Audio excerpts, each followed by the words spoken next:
नमस्कार दोस्तों, कैसे हैं आप सब लोग। आशा करती हूँ कि आप सभी अच्छे होंगे। इस कोरोना महामारी से अपना ध्यान जरूर रखते होंगे। तो मैं सुषमा चैठानी आज आपको एक दूसरी कहानी आपके सामने पेश करने जा रही हूँ। कहानी का नाम है कारण की तलाश और कहानीकार है हीरो शेवकानी। ब्रदर, फिर ये बच्चे, हा, रेखा की चिता सता रही है। अब शादी लायक हो गई है। बाकी सुरेश वह मर्द है, जैसे तैसे उस पार पहुंच ही जाएगा। ये तो बिल्कुल ठीक है, पर मतलब था कि ये बच्चे हुए कैसे, जबकि आप तो शुरू से ही अलग रहते हैं। 30 साल तो जरूर हुए होंगे, नहीं? चचेरे भाई के चेहरे पर हल्की सी मुस्कान उभरी। नीचे फर्श की ओर देखते हुए उसने मुख्तर सा जवाब दिया, वक्त बेवक्त हम मिलते रहते हैं। किसी शादी वादी या किसी शुभ कार्य पर मिलते हो या ये भी मैं जानता हूं, पर हम कभी कभी व्यक्तिगत तौर पर भी मिलते हैं। तुम जहां रहते हो वहां तो कमरा भी एक ही है, उसमें भी बुआ के 7 मेंबर। मुंबई में होटल कम है क्या? कमरा ले लेते हैं। अधिकतर तो दिन में ही। अब भाई ने सीधा मेरी आंखों में देखा। मियाँ बीबी होकर भी यूं परायों की तरह होटल में? मैं फिर मुस्कुराता रहा। तेजी आ रही है ना यहाँ? नन, तो ये तू उसे बुलाता क्यों नहीं? न रे न, वह बकायदा शर्मा गया। मैं जबरदस्ती नहीं करता। फिर ऐसे ही कभी मिल जाए तो सेटल हो जाता है। कब? पक्का नहीं, महीना भर तो पड़ ही जाता है। अब तो अच्छा खासा वक्त हो गया है और अब इसमें वह आनंद भी नहीं रहा। इस पर मैं जोर जोर से हंसने लगा। सुना है उसे कपड़े लत्ते जेवर गहने सब लेकर देते हो। रेखा के कॉलेज की फीस वगैरह भी तुम ही देते हो। हाँ, सुरेश ने तो काम भी मेरा वाला ही शुरू किया है। मुझसे अच्छा कमाएगा तभी देखना। फिर साथ रहने में कौन सी दिक्कत है? चचेरा भाई चुप हो गया। मैं उसकी तरफ ढूंढती निगाहों से देखता रहा। कई लम्हे गुजर गए। उसने सहज रूप से विलायती किंग साइज सिगरेट निकाली, संगीत की धुन से जलते कीमती लाइटर से उसे जलाया। पहला ही कश जोरदार ढंग से जलाया। चचेरे भाई की वैसे तो हर जगह टिपटाप निहायत ही खुशगवार, पहनता तो है हल्के शेड्स की कमीजें और वेलवेटम पर सिलाई शानदार। कदावर सुडोल जिस्म और खुले रंग का लिबास उस पर खूब फपता है। अपने आप अक्सर इंपॉर्टेंट ब्रीफ केस रखता है। अपने साथ हमेशा इंपॉर्टेंट ब्रीफ केस रखता है। मुझे अभी तक अपनी ओर ताकते देख उसने जैसे बिना लगा के फिर बात शुरू की। शादी के दूसरे दिन न तीसरे दिन तेजी मायके चली गई थी। कोई खटपट हुई या ऐसे ही? खास नहीं। कहा मैं तुम्हारे साथ नहीं रह सकती। मैंने भी उस वक्त जोश में उसे एक चमाट मार दी। उसके बाद बस। तुमने फिर कोशिश नहीं की उसे वापस लाने की? बीच में एक बार, वह भी 5 बरस बाद। तेजी दूसरे शहर में अलग रहने को मान गई। पुणे में किराए पर हम घर लेकर रहे। मेरा बिजनेस तो तुम्हें पता ही है, कहीं भी चल पड़ता है। पर फिर पखवाड़ा भी नहीं गुजरा, तेजी चली गई। मैं भी फिर सब कुछ समेट कर लौट आया। चचेरा भाई यहाँ सिगरेट का पुरलुफ्त कश लेते हुए कहा के लिए रुका। बस उसके बाद वैसा ही है जैसा तुम देख रहे हो। ये कब की बात है? जिस बरस चीन से लड़ाई हुई, कौन सा साल था? 1962 पर। भाई ये तो कब तक चलेगा? ये कोई फैसला क्यों नहीं करते? इस पार या उस पार कौन सा फर्क पड़ता है? चलती का नाम गाड़ी। फिर भी इसकी वजह क्या है? सुना है उसके बाप ने ही सारा काम बिगाड़ दिया है। ससुर मेरा है तो नामी आदमी, पर मैं उसको दोष क्यों दूं? तेजी खुद आ जाए तो उसे कौन रोकेगा भला?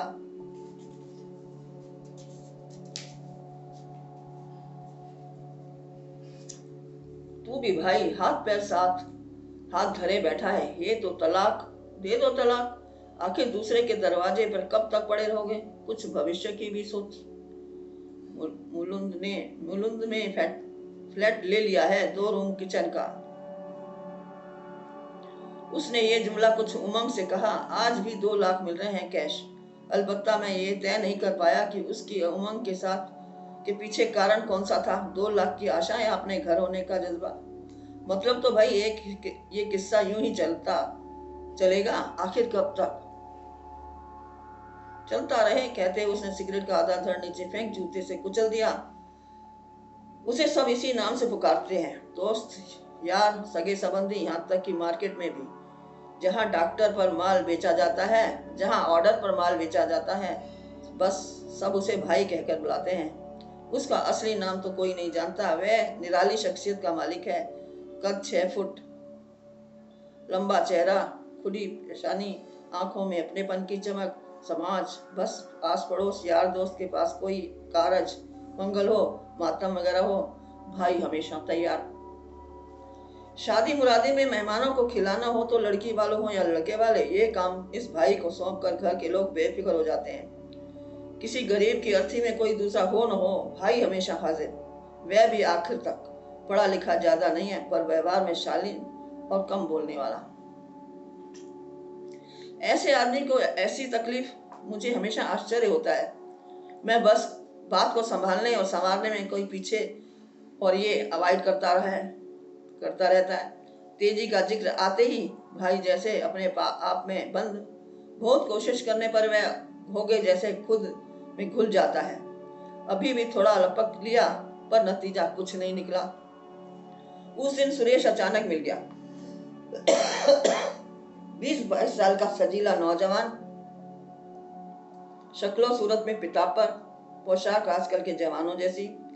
हालांकि कॉलेज कभी गया नहीं है, मैट्रिक आधे में छोड़ आया, पर सिर से पैर तक मॉडर्न। पूछा, तुम्हें ये सब ठीक लग रहा है क्या?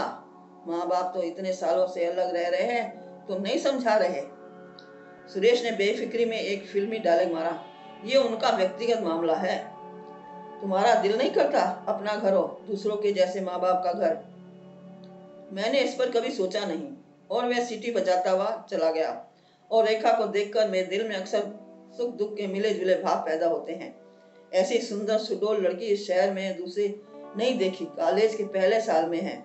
मेरे एक दोस्त ने उसे कॉलेज में पढ़ाता है। मेरा एक दोस्त जो उसके कॉलेज में पढ़ता है, मेरे इस खत की खबर है।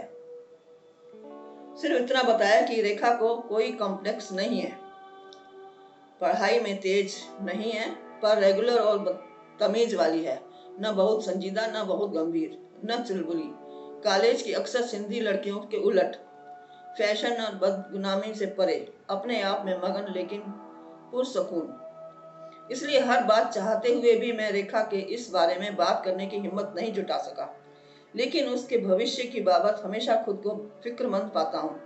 महाशय निहाल चंद की बाबत अलबत्ता भाई के अलावा दूसरों ने भी मुझे चेता दिया था कि जबान का बेहद गंदा है। सिंध में जानवरों के बाड़े का मुंशी था, यहाँ आकर छोटे मोटे कई धंधे किए, अब तो खाट पर बैठा है। 2 लड़कियां ऊंट जैसी, दूसरी भी कंवारी बैठी है। बाहर बिल्कुल नहीं निकलता, पर बुढ़े शेर जैसा अभी तक गरज रहा है, उसके मुंह मत लगना वगैरह वगैरह। ऐसे तो भाई 1-2 बार घर आया है। ऐसे तो 1-2 बार घर गया हूँ, पर महाशय से किनारा कर लिया था। हाँ, उसे महाशय की ही कहकर बुलाते हैं, सिंध से आए आर्य समाज में रहा है इसलिए। पर उस दिन मैं भी तैयार होकर गया था। उससे पूछा, कौन हो? बाबा, मैं हूँ परशोत्तम, नमस्ते। वह बैरक के आगे वाले आधे हिस्से में पलंग पर पीछे टेक लगाकर बैठा था। संध्या का वक्त था, इसलिए उसके चेहरे के भाव और उतार चढ़ाव नजर नहीं आ रहे थे। बेटा आओ, बैठो बैठो। रस्सी आ भगत के बाद मैंने जानबूझकर पूछ लिया, क्यों भाभी, तेजी कहीं नजर नहीं आ रही? रांड सारा दिन आवारा घूमती रहती है, मैं भी कौन सा काला मुंह करूं? महाशय की शख्सियत की एक झलक मुझे तुरंत ही मिल गई। महाशय ऐसे बेवक्त औरत जात घर से बाहर मुझसे मजाक करने आया है? पैदा तो मेरे सामने हुआ और मुझी से। महाशय थोड़ा सीधा होकर बैठ गया। अंदर के कमरे में किसी ने आकर रोशनी जला दी। रोशनी ने आधे कमरे को ही नहीं, महाशय की कद काठी को भी चिट्टा कर दिया। सिर पर जो सफेद टोपी पहनता था बगल में तिपाई पर रखी हुई थी। खुले बड़े माथे पर खाली खोपड़ी पर कुछ सफेद बाल बचे थे। चेहरे की उभरी हड्डियां और पोपले मुंह से अंदाजा लगाया कि इसी चेहरे के साथ समूचे बदन पर अच्छा खासा मांस चढ़ा होगा। आंखें छोटी, कुर्ती पर फीकी चमक नदारत। फिर भी साईं, अब भी मामला निपटा दो ना। रेखा भी शादी के लायक हो गई है। तुम्हें लगता है ये किस्सा मैंने बिगाड़ा है? रांड को न जाने कहाँ भूत लगा है, जाना ही नहीं चाहती। लोग तो खामखा मुझे बदनाम कर रहे हैं। महाशय, गुस्ताफी माफ। मैं आपका बच्चा हूं, पर इतना वक्त बीत गया, आखिर लोग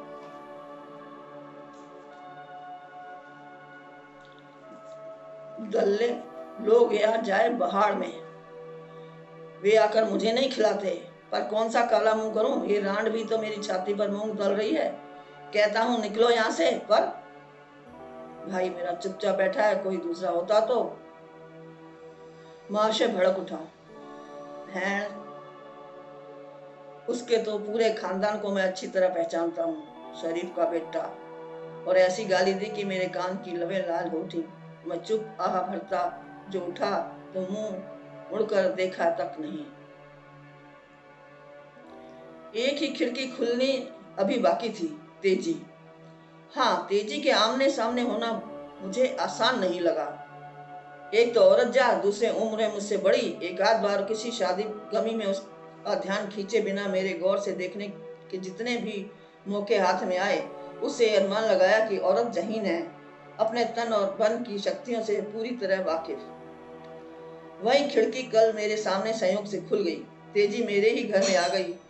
मेरी पत्नी को किसी शादी के संगीत प्रोग्राम में न्योता देने आई थी। शायद बीच में कमरे में जब कोई मेरी पत्नी से बात कर रही थी, उस समय शाम के 4 बजे थे। उसने दबी हुई आवाज में सरलता से पूछा, क्या देवर जी अंदर हैं? लेकिन मैं तो उसकी पहली ही आवाज में चौकन्ना उठकर बैठ गया। उसके बाद भी 5-10 मिनट उसने तो सरला से धीमी और गुनगुनाती आवाज में कहा। ये मेरे लिए काफी आकर्षण था। मैं इस बीच अंदर के कमरे में खुद को ठीक ठाक कर बीच वाले कमरे में दाखिल हुआ तो तेजी सजग हो गई। देवर जी, राधे श्याम। पहला स्वागत संबोधन उसी ने किया। मुझे मानी खेत तरीके से देवर जी का पर ज्यादा जोर देकर संबोधित किया। ऐसा मुझे उस वक्त लगा, मुमकिन है ये अर्थ भी मैंने ही दिया हो। कितनी ही बातें इस दुनिया में ऐसी हैं जो हम कभी नहीं जान पाए, कभी भी नहीं। अरे भाई, तेजी हो क्या? राधे श्याम, राधे श्याम। भाभी, मैं तो आपसे खुद मिलना चाहता था। मैंने पहले ही जुमले से अपना इरादा जाहिर कर दिया। डरता था हिम्मत ना हार जाऊं। उम्र 45 या उससे आर पार, लेकिन शरीर की बनावट में अभी भी दिल नोच लेने वाली औरत की विरल सुघड़ता जाहिर हो रही थी। अपने आसपास खुसर फुसर करते वातावरण को जैसे अपनी नजरों से ही धमकने चुप करा सकने की स्वाभाविक कुवत रखने वाली भूरी भूरी औरत, अलबत्ता नजरों के नीचे समाजी निंदा की मुहर काले घेरों के रूप में अपना वजूद जताने के लिए हाजिर। तेजी पोशाक में अलबत्ता बेपरवाह लगी। साड़ियां पहनती है महंगी, पर बांधने का ढंग या उससे मैचिंग ब्लाउज या उसकी सिलाई गोया उसकी शख्सियत से मेल नहीं खा रहे होते। भाई से भी कभी ये नहीं सुना था कि शुरू में तेजी पोशाक के मामले में शौकीन थी। सलवार कुर्ता चोली वगैरह इस जमाने के सारे फैशन करती है। पर अब हाँ देवर जी, सुना है बहुत सियाने हो गए हो।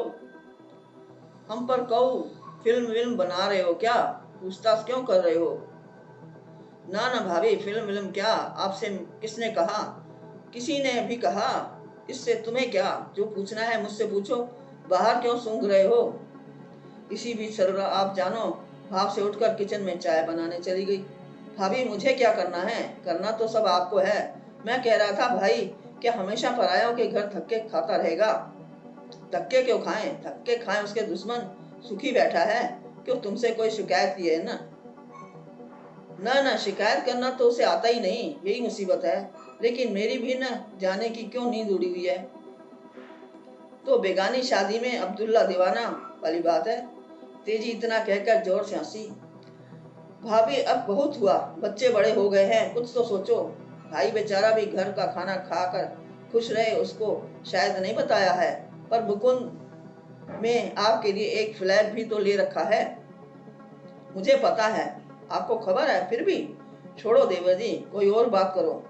भाभी जी सच बताओ, आखिर क्या कारण है? कारण वारण कुछ नहीं, हर बात किसी का कोई कारण नहीं होता।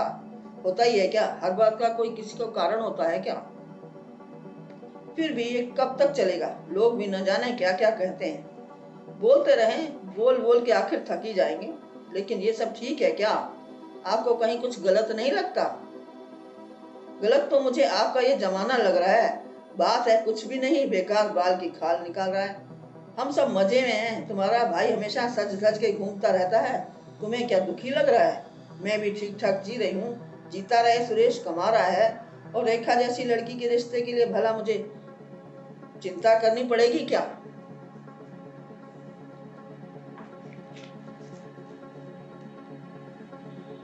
धन्यवाद दोस्तों, आज की कहानी यहीं पर समाप्त होती है। कहानी का शीर्षक था कारण की तलाश।